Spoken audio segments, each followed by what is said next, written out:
Hello, and welcome to the NBA Files.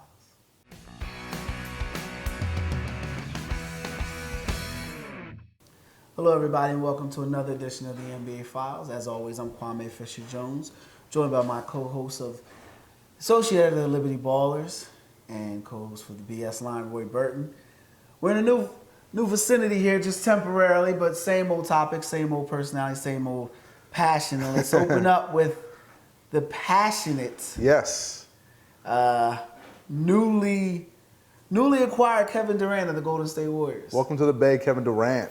Kevin Durant before, I think we both agree here. He's got his right to move. Absolutely, He's got an opportunity to move. Absolutely. So I want to jump, I don't want to talk about that. I want to talk about him specifically going to the Golden State Warriors. Okay. Your thoughts about him leaving OKC, and then your thoughts about him going to Golden State.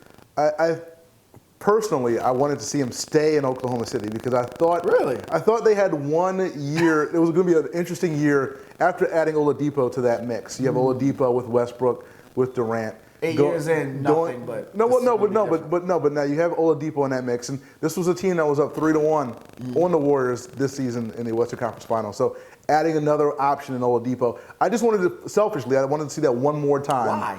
Because I really want to see those guys, Kevin Durant and Westbrook, just get back to the finals one more time. Okay, so that's what it was. You wanted to see them get to. Do you honestly believe they would have? I think they would have. Okay, all right. Let's put your love affair aside. Okay. I just want to talk to the associate editor. Yes. I hand you a copy. Yes. That says Oklahoma City Thunder are headed back to the NBA Finals. Okay. Do you honestly believe that? If they had kept Durant. Yeah, obviously. I do. Wow. They were up 3-1 against the Warriors now. Half the Warriors bench left. So the Warriors are a worse team now than they were a month ago. And the Thunder's still the same team. They still have been led by Durant. So the same team that was up 3-1 is now facing a weaker team in the Golden State Warriors. Why wouldn't the Thunder make it to the finals? Because they didn't close the deal. I think it says more. No, but they didn't close the deal against a better team. Now the team is even worse.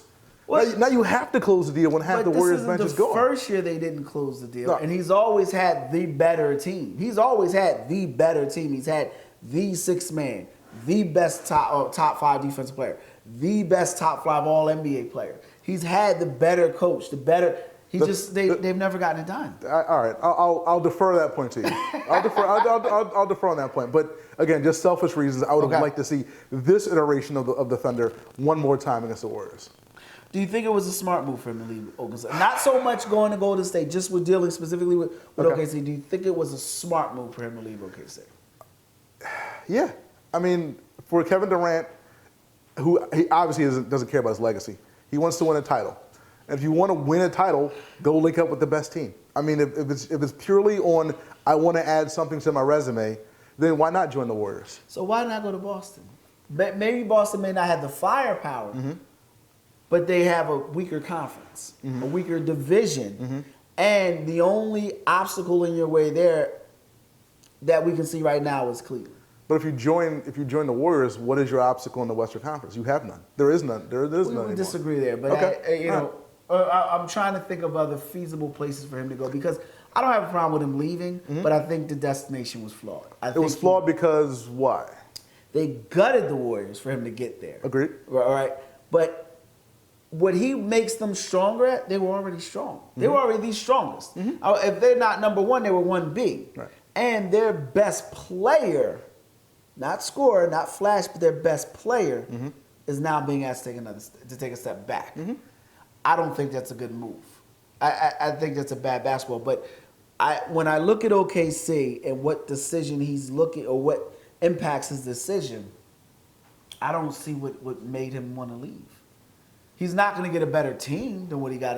He's not going to get a better general manager. No. Yeah, Jerry West is the de facto general manager, but Jerry West is 100 years old. Realistically, he is. So what did he gain by going to Golden State? He joined a team that won 73 games that probably has, even with a depleted bench, their window's still probably another 2 or 3 years at least. Well, really? Yeah, absolutely. Those guys are still, like the oldest guy on that team is Steph Curry. He's 29 years old. Okay. If Steph Curry is not going to carry as much of the load as he has over the last 2 years, Steph Curry probably has 3 or 4 elite level years left in him. Same Steph Curry they laughed at a press conference when asked about his defense. Hold that thought. Okay. NBA Files.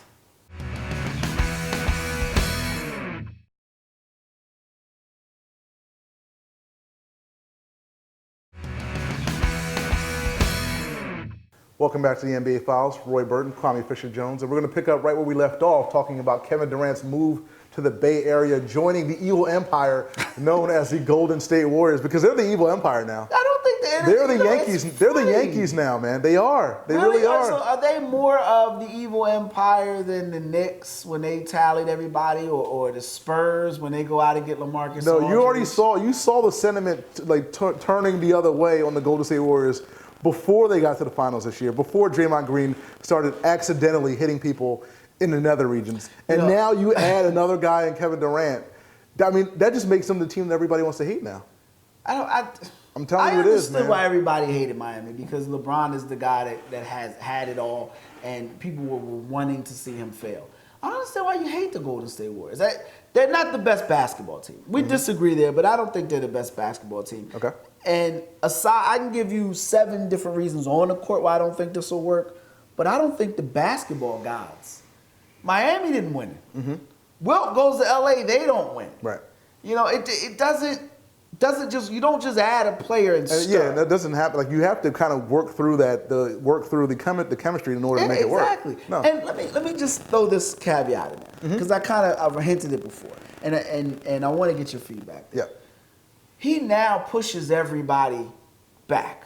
Draymond Green is now your center, because in order to realistically, if you're going to put a team on the Warriors, you have to have Klay Thompson, Steph Curry, and Kevin Durant on the court at the same time. Correct.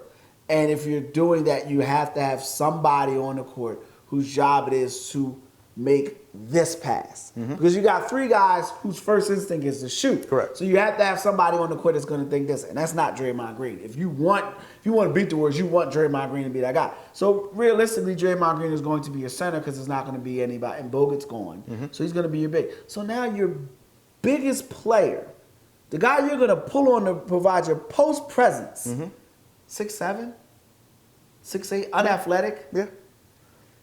That doesn't work. It worked, again, the death lineup worked in stretches last year, and maybe they're going back to, you know what, we're just going to outscore everybody. Like, we're just going to put up so many points. So Doug Mosley that we're going to, it worked last year. Like, it worked. To an extent, but they were one of the better. They could get a stop. Klay Thompson could get you a stop. Get you a stop. Draymond Green and Bogut's post presence, and Iguodala will probably see significant more. But Bogut's post presence will never be acknowledged. But he was the highest drafted player on that team for a reason. And he was, his defensive, what he gave to them defensively was very underrated. I mean, he was a really good defensive post player. You're going to miss that. No, I completely agree. And the guy, Ezeli, I can't even pronounce his name right now. But he's gone. Yeah, he's gone. So you're giving up the intangibles that make you win for the tangibles that everyone sees. No, well, I think you are giving up tangibles in defense. I mean, you are going to give up more points on defense this year if you're the Golden State Warriors. You're adding one of the worst defenders players. There's no 2 ways about it. But you're going to score more, and you're going to get everybody else open shots. I mean, I understand your concern with that, and I understand. It's not a concern. I know you're not concerned, but I mean, I understand the logic behind that. But if you're the Golden State Warriors and you already have, it's worked. Oh, I can't think offhand when it did work. Well, because you don't have anything in your hand, because it's never worked. Right. Not immediately. No, not even immediately. When you think of let's throw. I'm gonna do the Miami, because this was fresh in everyone's mind. All right. LeBron, what he did that season was unbelievable. Unbelievable. Yep. Defensively. I mean, this dude in one series guarded Derrick Rose, the next series was guarding Dirk Nowitzki. Right. They don't have that. But I want to jump back a few years to a certain dream team. The Los Angeles Lakers. Right. It didn't work. Right.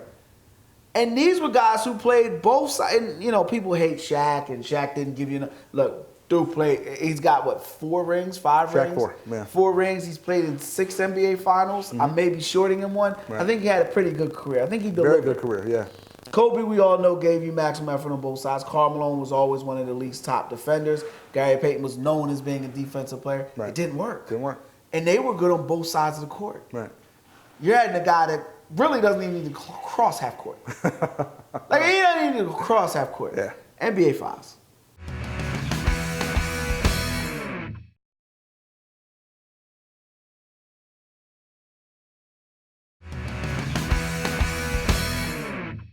Welcome back to the NBA Files. Roy Burton, Kwame Fisher-Jones. We are talking Kevin Durant's movement. We're going to get into how it affects Klay Thompson and Russell Westbrook. But as we were going into the break, I had a great question for you, so I'm going to come back and bring it back. What happens if this doesn't work out? And I'm not talking about title doesn't work out. Okay. If the Golden State Warriors have significant, like for instance, the Miami Heat started out, they struggled. I think they were 9-6 at one point. Yeah, they had a bad stretch. Right. But you had mentally tough guys there. We've seen Steph Curry have issues domestically. I'm glad you chose your words correctly. Because I don't want to disrespect her. Even in jest, I don't want to disrespect his wife. But have circumstances that take away from him, and he didn't respond well. Correct. We know Kevin Durant ain't going to respond well. Right. What happens when that adversity strikes? And you have two players who realistically the only impact they have on the game is offensive. That's a very good question. I know. I wish I had a good answer for you. I don't know, because again, this is a situation where we've never seen these guys in that situation. I mean, these guys are the prohibitive favorites, at least in the Western Conference, probably in the NBA, to win the not necessarily to win the NBA title. And if there's discord in paradise, at the start of the season, there are some guys on that team, Draymond Green, I'll put it out there, who I can see causing an issue. I don't know if Draymond. I think Draymond may be the mentally toughest. Him and Iguodala maybe mentally some of the tougher players. But the problem you're going to face, and it didn't make sense basketball wise, and we'll just transition into that. If you're Klay Thompson, right, you're the leader of that team. Yeah, Steph Curry gets the press, but when there's a quote when the Houston Rockets or LA Clippers make a comment out of pocket, Klay Thompson's the one that says, tell him we can't wait to play him again. Klay Thomps's the one that beats his chest. You're asking him to take a step back from something he's already done. Right. He's already been the man on the best team in the NBA to win a championship. Now you want him to fall back for a guy who's been the best player, supposedly, allegedly, on a team that couldn't even make it to the NBA Finals during a regular season, like they had to go when it was a strike-shortened season. I mean, what do you do now? Because he's the one that needs to step up, and he can't. He can't. You circumvented him. Right, he can't. Like everybody's going to have to give something back, with Kevin Durant coming into the. What is Steph Curry giving? Well, he's not going to. I mean, he's obviously not going to take as many shots. He's not going to be the focal point on offense anymore. But Klay Thompson, like you're asking Klay Thompson, who's an all NBA guy, the best shooting guard in the NBA, to be the third banana. I mean, that's going to be tough. That's going to be tough, if that. Because how are you going to give him the ball? See, that's the thing. People, when we talk about this, you made a great point a few shows back. The biggest issue you had with Hinkie was his disrespect for the point guard position. Absolutely. The point guard position is the hardest position to assess in the NBA. Absolutely. Because you can't judge what a guy's going to give you when it's nut check time or when, he needs to find a guy that's got to match up on the fly. He's got to be able to get guys the ball. You can't take that away. The Warriors don't have that. Right. So Klay Thompson is a guy that needs a point guard to get the ball to him. Correct. He has his best games when him ain't in the building. No, we saw it in the playoffs this year. When Steph Curry was hurt, like we saw, like when Klay Thompson, when the offense centered around Klay Thompson, we saw what he did in that Portland series. I mean, we saw Klay Thompson, take the reins and be the main guy on offense with a more natural point guard, getting more minutes for the Warriors. Barbosa left for Phoenix. Yeah, it's a different team than what we saw last year. It's completely different. Is it okay? Points-wise, I think you think they're a top team. Yeah. But I'm talking about, so San Antonio, Duncan's gone, right? But their core of their team is still there. Right. All right? Right. Portland, I don't think they did anything significant. So you're like, well, who in the Western Conference can challenge them? Right. Make a transition here. He left a team that was pretty damn good. Pretty good. And they're going to a certain small ball, but they still got Steven Adams. They still got Cantner. Right. And they've got a motivated. Very motivated. Very motivated. If you thought he played angry ball before. No, sir. We're going to see a very special season out of Russell Westbrook. I don't even know if there's an adjective I can use other than special, because what we're going to see is something I don't think we've ever seen in the NBA before. Maybe when they tried to trade AI. You know, I was thinking maybe AI, maybe an AI. You know, or the year Magic. This is because I knew we were going to, and you know, well, we talked about how it's going to affect Klay Thompson. We don't know. Right. We're certain. We're going to find out if Russell Westbrook is just allotted. Like I used the phrase the year Flacco won, Joe Flacco, take you out of the NBA. You won the Super Bowl. I said we're going to find out if this dude is a Raven or a Penguin. Mm-hmm. And you know, what's a penguin? A bird that can't fly. Mm-hmm. We're going to find out if Westbrook is thunder or noise. Yeah. And I've seen it in him before, but this dude, if he stays healthy. Yeah. You're talking Magic the year he blew it, and they came back and had to beat Boston, and Boston won the title. You're talking about, to a lesser extent, when Isaiah gets hurt, they believe they're going to win in L.A. He turns his ankle, they lose that series. He believes if he's healthy, they win that series. Right. AI the year he takes a like you're getting a motivated top flight talent. Yeah. Yeah. Yeah, it's gonna be something for the ages, man. I mean, this is a league pass worthy, you know. So you're going into collections for the league pass this year. So you let me ask a question here. All right. Will he win an MVP this year? Ooh, no. And the reason why I say that is I don't know if I'm still like, you know, like the thunder and noise thing is the perfect way to describe it, because he's going to give you noise, and whether or not there's thunder that goes with that, and by thunder I mean success on the court for the team. I just don't know, because when Durant was hurt, the year before last, like the Thunder didn't win. They didn't win games. I mean, Russell Westbrook racked up triple doubles like nobody's business. They didn't win, and you're going to get that. I mean, he might lead the league in scoring. He might give you 8 rebounds, 8 assists. I don't know if they're going to win more than 45 games. I don't think he's going to lead the league in scoring. I think Durant's going to lead the league in scoring. Okay. Because I think that's all Kevin knows is a score. The score. He's going to go out of his way. He's going to go, hard to put the points together. I think Westbrook's going to be the first player in NBA history since Oscar Robinson to give you 30 points and 10 assists and 8 rebounds. Mm-hmm. Not only that, I do think he wins the MVP because of Victor Oladipo. And Sam Presti did it again. That was a tremendous trade. Well, him forecasting that, they were going to lose Durant. Right. But sometimes you don't appreciate genius until it's like right in front of your face.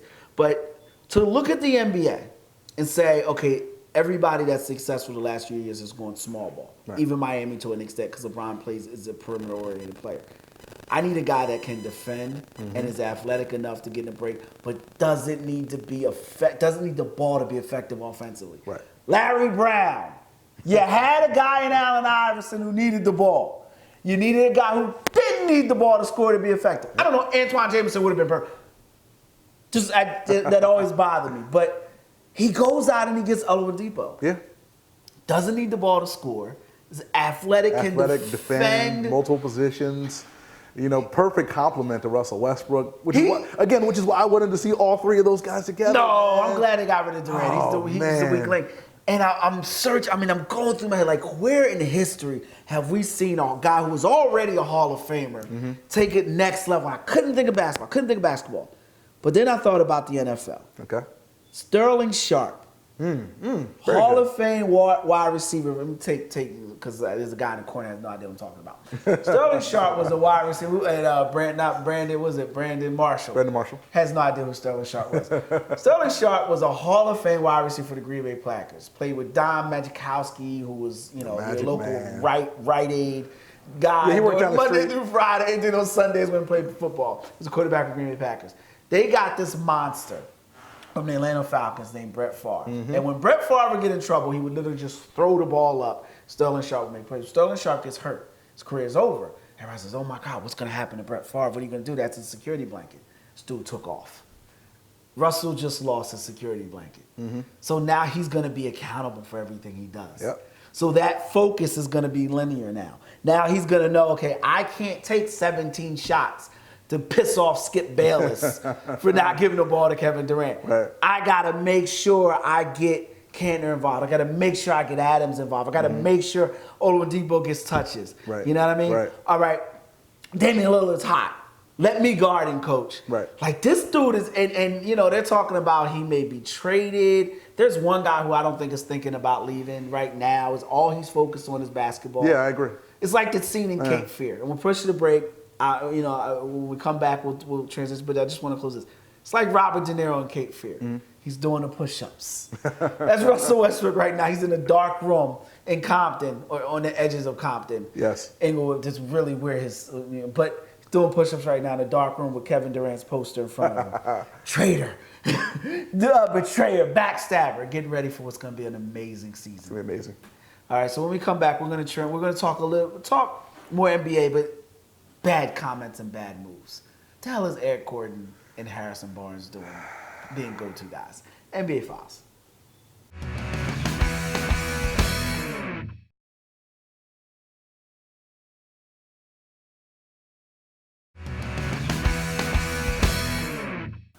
Welcome back to the NBA Files. We just got done talking about the good side of free agency. Whether we agree with Kevin Durant going to Golden State is an addition. Get your money, man. Get your money. Now let's talk about the fools in free agency. The fools whose money has now been parted away from. Yes. Harrison Barnes. Thank the Lord the Sixers avoided Harrison Barnes. Welcome to Dallas. Mark Cuban says he's going to be a go-to guy. He's going to show him stuff that we didn't say. And I was thinking, is this Tracy McGrady going to Orlando? No. Do you see a go-to guy in Harrison Barnes? I don't even know if he can average 20 points a game in this league. I just don't see. I mean, the Mavs struck out with basically everybody in free agency. Which they should. Because Cuban never should have bitched and complained about Chris Paul. Never should have complained about Chris Paul going to Lakers. He was the guy in the back that no one ever talked about. But he was part of the reason why Chris Paul didn't go to L, but they let Kevin Durant go to. It makes no sense. But go ahead. I interrupted they struck out with everybody in free agency. So, of course, the one guy they get in free agency is the guy that they're going to tout up like, oh, he's the next big thing. He's the unheralded superstar. Harrison Barnes, he's a decent player. I mean, God bless him. I like that. He's a decent player. God bless Harrison Barnes. Get all the money you can, Harrison Barnes, okay? Get every penny. $95 million is a lot of money. That's a lot of money. You hear, well, it's okay because the Mavs. No, it's not. No, it's not okay. You cannot build a championship team and sustain it with you giving guys like Harrison Barnes $25 million a year. You can't do it. On the heels of making Chandler Parsons your top free agent negotiator out there. Exactly. He was supposed to get DeAndre to come to. That was his whole thing. I can get DeAndre. And DeAndre reneges on him. Like DeAndre reneges on him, and then Chandler Parsons leaves on you. And now you're stuck holding the bag, and you're like, all right, well, let's make Harrison Barnes a superstar. And then the Bogut move. And then, again, this is a face-saving kind of thing for them. I mean, it's like, all right. Erica Dampier all over again. Like, it didn't make sense. And, you said they're trying to save face. I don't think so. I think right now they're trying to talk themselves into saying, it was a good move. That's what I'm saying. I'm saying, like, we struck on everybody, but we got Harrison Barnes, we got Bogut, we already have Dirk, we have Wes Matthews. Maybe together we can do something in a Western Conference that doesn't have the Thunder as an elite level team. You can talk yourself. If you look in the mirror long enough, you can talk yourself into something. No. And that's what I said. The fools in general. That's why you have the high school rule. Players that play because general managers were bad at their job. Correct. This is a bad move. Yeah. Another bad move. Houston. Now Bogut should have went to Houston. That would have been a good move. That would have been a good move. Maybe not, I don't know, adding another player who only scores and doesn't defend. Doesn't do anything. Yeah, like defensively, like those guys just wave their hands. I mean, they don't even move their feet. They just kind of wave hands. I like that. They just waving the defense. They're just waving that, like they're just waving. I mean, it's really. For those who don't know, Eric Gordon signs a huge deal to go to the Houston Rockets. Partners up with James Harden and Patrick Beverly, my favorite NBA player. And the scuttlebutt out of that conference is we're not going to be a super team, but we're going to play hard. What the hell does that mean? I don't even know what that means, first of all. I have no, we're going to be a team with guys who get along with James Harden, I guess, maybe, because clearly that's the reason why. Passes the ball to James Harden. And the thing about it, Eric Gordon, God bless him. I thought he was a good player. I thought he would have been good for the Sixers, a few years ago. Mm-hmm. He's a shooting guard in every sense of the word. He's a shooting guard. James Harden is a shooting guard. Yeah, you can't put James Harden in small forward. They play the same exact position. The same exact way. The only difference is one is shoots, one is better with the ball. Yeah. I don't get this move. I don't get it at all. I don't get this at all. And, I get D'Antoni's a 5 seconds to left shoot guy, and that's his. He's the coach now in Houston, so that's his move. And he tried to go after Jeremy Lin. I think so. Yeah. I don't get it. That doesn't make sense. Doesn't make sense at all. We're gonna take a break. Dwayne Wade going to Chicago. Welcome home, Dwayne. I think him and Rajon Rondo are a good backcourt. 12 years ago, NBA Finals.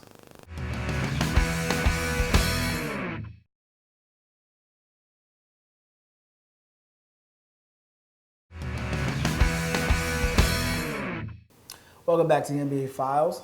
We have traveled back in the DeLorean to 2000. No, I'm joking. Associate editor of Liberty Ballers, Roy Burton, joined as always by myself, Kwame Fisher-Jones. Dwayne Wade has decided to go to Chicago. Yes, homecoming of sorts. And join Rajon Rondo. Before we talk about that, okay. We were talking about fools in the last segment. This was such a female fool move. I'm not calling Dwayne Wade a female. But, and during the break, you said something about Fred Hoiberg. I'll let you go ahead and take credit for it. Oh, that Fred Hoiberg's a terrible coach? Yeah, I won't call him a terrible coach. He's not a good basketball coach, okay? Okay, but the Chicago Bulls were markedly worse last year with him as a coach as opposed to Tom Thibodeau. Doesn't make sense. You're playing in the same division now as Detroit, Cleveland. Detroit's on the rise. I think everyone agrees that. As much as I can't stand Van Gundy, permanently disgruntled. Always. Mad all the time. He wakes up mad because the toilet seat's cold. But he's a damn good coach. Very good coach. Very good coach. Tyronn Lue's a damn good coach. He's a very good coach. Stop it with the Steve Kerr excuses, too. His butt was out-coached in Game 7. Give Lue credit. The changes they made defensively, the little adjustments they made to stop that screen. Anyway, great job by Lue. And he'll get better as the season goes. What is Dwayne Wade thinking? He felt disrespected by the Heat. Oh. And I know you're not a fan of the move, but he felt that for 13 years he was never the highest paid player on the Miami Heat. Whose fault is that? His entire career. Look, it's Dwayne Wade's fault, really. Okay. I mean, really, it's Dwayne Wade's fault. I mean, let's leave LeBron James ain't never do that. He ain't never said I ain't gonna be the highest paid. When they said you guys will take a pay cut, LeBron said. But he made less than Bosh though. Who? LeBron. Okay, Bosh was the highest paid player on that has been the last 6 years. But he made slightly less. Yeah.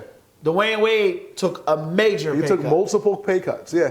It's really Dwayne Wade's fault. I mean, he has no one to be mad at other than himself.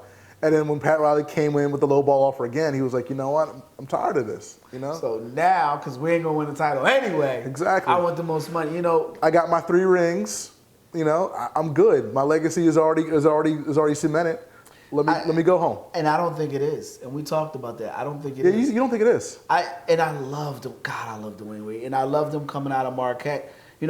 I've gotten a lot of arguments about players coming out of the draft. And I've been wrong about a lot of players. I mean, I thought Quintel Woods would be a good player. I'll say it. We've all been there. I thought, what I mean? There are guys that I thought would be a good player. I knew I'm usually right. But I've gotten into 2 arguments for this, Tayshaun Prince and Dwayne Wade. And when I watched Dwayne Wade at Marquette play with 4 guys from the CYO, it was just, you knew this dude was special. Yeah. But I feel like his career, he's always been Batman. Or excuse me, he's always been Robin. Okay. And he's always needed a Batman. And this is starting to show that. And you're starting to see why. He makes some of the tough decisions, but here's the thing. You just made a move. You're going to a team that essentially is on the downside. Yes. For more money because of what? Your feelings were hurt? You got your feelings hurt. LeBron just went back to a dude who wrote a Dear John, I hope you burn in hell letter. In Comic Sans. A fan base that burned his jersey. He's like, I'm coming back for you. And I'm coming back because I know Miami. Yeah. And you guys got a couple number 1 picks. We can make some moves. So it makes you wonder who benefits the most. And then going back to Dwayne, I don't think his legacy is cemented. He's got 3 titles. Bridesmaid. He's got the 06 title was his. Okay, I'll give you that. 3 or 4 games. I don't know where you put him on your ranking of shooting guards.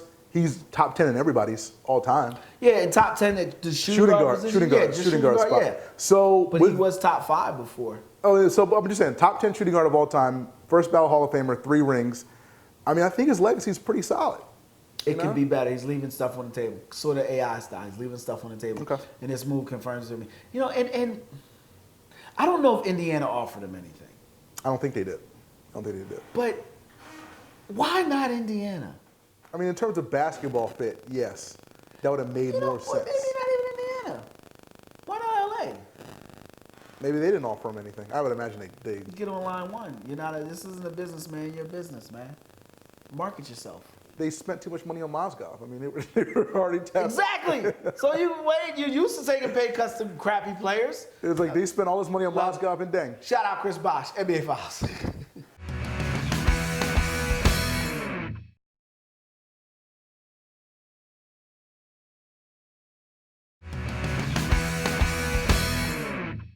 Welcome back to the NBA Files. We were awaiting the arrival of Dario Saric to come join us on the show. We drafted him 2 years ago. We're still waiting invitation. He's here. He's in town. I saw him get off the plane. He's here. Yeah, people wait. Look. Roy Bird, Kwame Fisher Jones. Roy, I'm backing away. I'm giving a platform to you. Come on. Simple question. Yes, sir. What basketball-related attribute does Dario Saric bring to the Sixers? He's another playmaker that you can put on the floor. Another guy who can get the ball to these guys in positions to score. Because you didn't have that on this team, as we've said on this show multiple times, for years.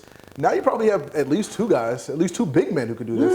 In Big man for the Sixers. And Ben Simmons and Dario Saric, who can make plays for other players. Okay. I disagree with you in so many ways. Okay. I don't know where to start. I don't think he's a playmaker. You don't think he's a playmaker? No, I think people get caught up in this whole, wow, he's a great passer because he's 6'10". Mm-hmm. And the best way to break that down is this.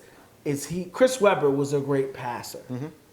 He just happened to be a big man. Mm-hmm. Shaq was a good passing center. Right. There's a difference. I think Dario's a good passer for his size. No, I agree. No, I agree with that. I don't think he's going to do anything. You don't think he's going to be able to make plays for guys as a passer? No, because I don't think he can get on the floor. As a guy, you don't think he's going to get on the floor? No, I don't think you can put him on the floor. If you're Brett Brown, where do you put him? He's your 4. He's your backup 4. Oh, okay. Yeah. So Brent Simmons is your... He's your starting 4.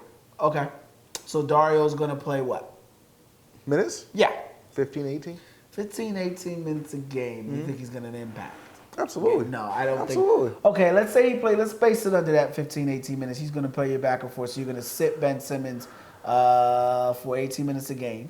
Thereabouts. Okay, so Ben Simmons has already showed he's had a problem scoring, which we'll get into a little later. Mm-hmm. So Dario's going to be your 4. Mm-hmm. So Nerlens Noel is also not on the floor this time.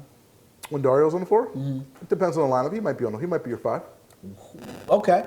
Joel Embiid and Jahlil Okafor on the floor. Oh, so one of those guys, one of the Noel Okafor tandem is going to be gone. So before the season starts. Before the season starts. Heard it here first. Yeah. One of those guys is going to be gone. How are they going to trade him? This is a whole. We're just going to bypass Dario. How are they going to get rid of him? It's a whole other topic here. I want to talk about that. How are they going to get rid of him? You're going to trade one of those guys. I would imagine it's going to be Noel. How? Explain to me how. Like, how are they going to get a team to bite right before training camp? You've already heard rumors of multiple teams offering things for Noel. The Toronto rumor, the Terrence Ross possible deal for Nerlens Noel. You can find a taker for one of these guys. So some team who struck out before training camp. Before training camp. When you already got because the new NBA season's already started. That's why Dario essentially had to wait till before training camp. Remember, the Bynum deal didn't happen until August. Like when they traded for Andrew Bynum, that didn't happen until August. So we're not done making trades. You know what? I'll put it out there. I'd be surprised if something didn't happen in the next 6 weeks. So you've got the Sixers trading Noel. Noel or Okafor. If I had to put money on it, I'd say Noel. Yeah. You can't trade Okafor. I mean, I don't think Colangelo's trading Okafor. I don't think he is. And Noel makes the most. I mean, even though he's your best defensive center. Allegedly. He's your best defensive center. Well, someday, okay, they just traded for a guy. I was trying to think of his last name. I couldn't pronounce it, from Cleveland. The fact of the matter is, Noel's only has 1 more year before he's a restricted free agent, and this team is not going to commit $18 million a year to Nerlens Noel. Really? So you Why might not? The process. That was a part of the process. There was the Noel. number one part of the process. Nerlens Noel making $18 million a year, not part of the process. I can guarantee you that. All right, so but seriously. Yes. You believe that New Orleans will be gone? I believe probably, yeah. Probably for a small forward or point guard. Yeah. Probably a shooting guard. Because I don't think they're going to make any more point guard moves this offseason. Is that move made specifically to get Dario on the court? I think that move is made to clear the logjam at the 5.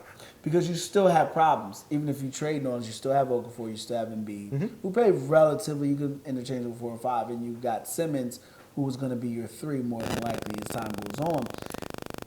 You're going to put Dario, who can't defend 4s, at your 4? No, Dario. I think Dario at the 4 is going to be okay. I don't think you want Dario at the 3. No, it's not an option. Yeah, like I think you can. I think in certain lineups you can go Simmons at the 3, Dario at the 4, and then ideally Embiid at your 5. You can do that. Where's your scoring coming from? Your scoring's going to be an issue.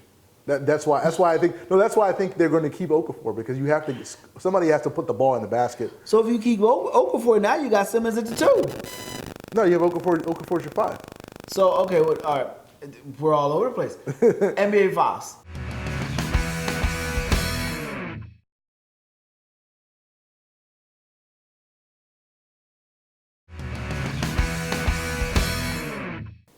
Welcome back to the NBA Finals. Kwame, Fisher-Jones, Roy Burton.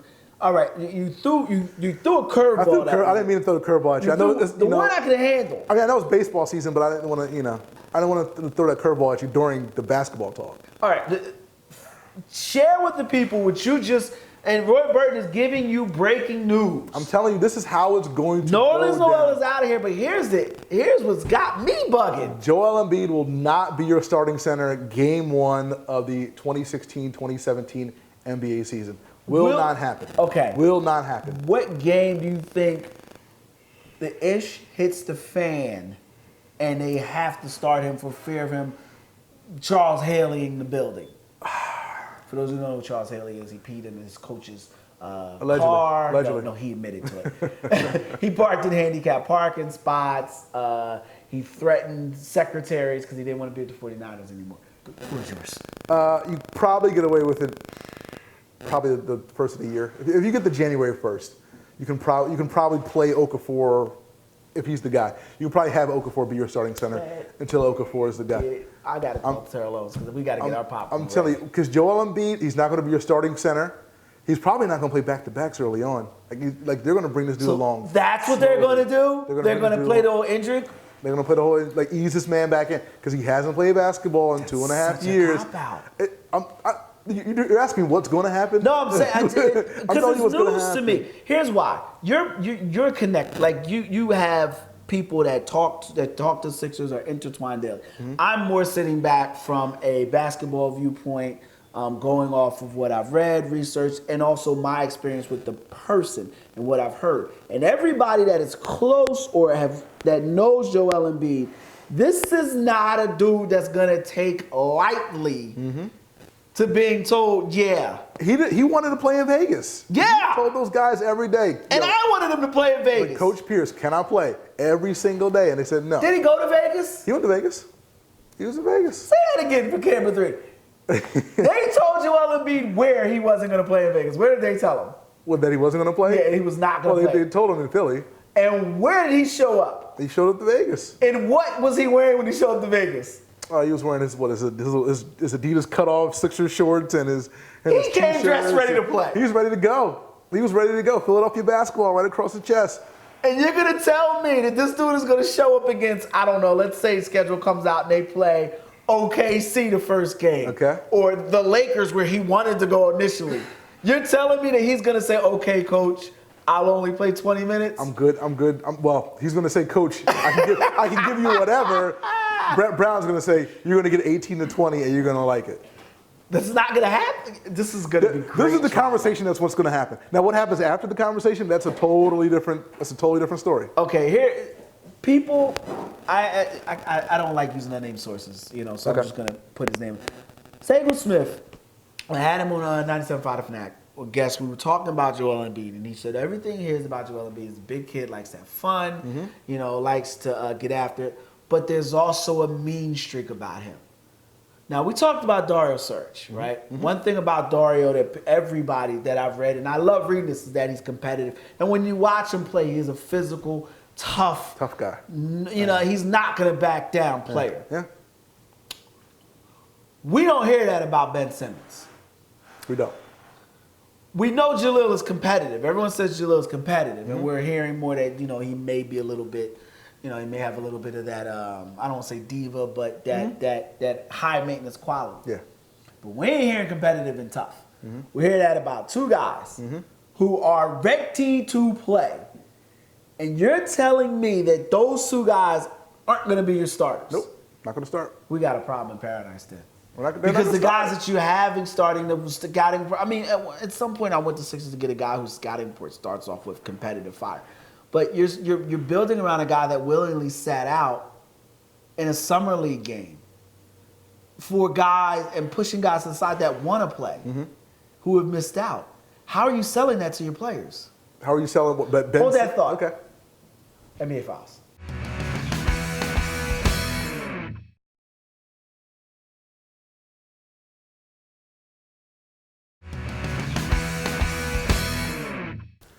Welcome back to the NBA Files. Roy Burton, Kwame Fisher-Jones here for the final segment. And we're going to talk about Ben Simmons and specifically how everybody's going to fit around this guy. Because Ben Simmons is your 4. He's going to be your starting power forward. And everybody else in the front court is going to have to get in line. And whether that means Sarge comes off the bench at the 4, whoever starts at the 5, whoever comes off the bench, Ben Simmons is the guy and everything goes around that. But you have an issue with that because you want Dario Saric, given his competitive fire, given the fact that we waited 2 years for him to come, you want him in your starting lineup. That's not going to happen. It's not going to happen game 1. It's not going to happen game 81. It's not going to happen. What happens if they outplay, if Embiid and Saric take their frustrations out in practice and start beating on the other players? Let's say Dario Saric is your best power forward on the team. Well, that won't happen, but he'll be your most aggressive. Okay, your most aggressive guy, a guy that you really want to start. What do? You can't. Are you going to start him and Simmons together? Can't do that. It's not possible. Can't do it. Right? Exactly. So what do you? You don't have an option. You're kind of boxed into the corner. Like Simmons is your guy. So you have hitched your wagon to Ben Simmons and Joel Embiid, and everything else falls in place around that. Damn, Hinkie and that damn process, boy. They really screwed us. Having too much talent is a problem. But you don't have talent yet. You don't have talent? I think Ben Simmons is a talented player. I don't think Dario's a talented player. I think Dario's a EuroLeague player who has EuroLeague qualities and the things that. And I've said this before. If Dario was James Todd Smith from Baylor University, he's not even drafted. He's a free agent. But because he goes to a different high school, he's a prettier girl. Like, I don't get that. But, what do you do at that point? Because your two most competitive guys that competitive fire is going to show. Yeah. No, I know. Like, it's going to be a problem. It's going to be an issue. I mean, I don't see if there's, and at some point you're going to, Embiid is going to be your center. He's going to be your starting center. If healthy. If healthy. And then you deal with Okafor, whoever is your other center at that point. You deal with that.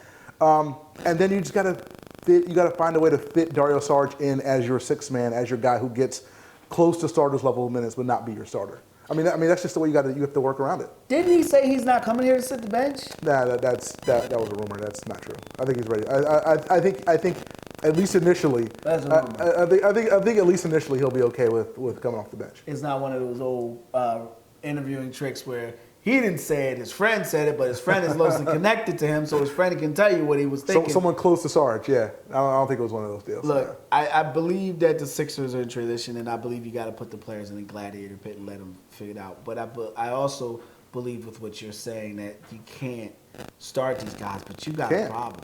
Because Embiid is not going to take that lightly. Especially but that's a temporary problem with Embiid.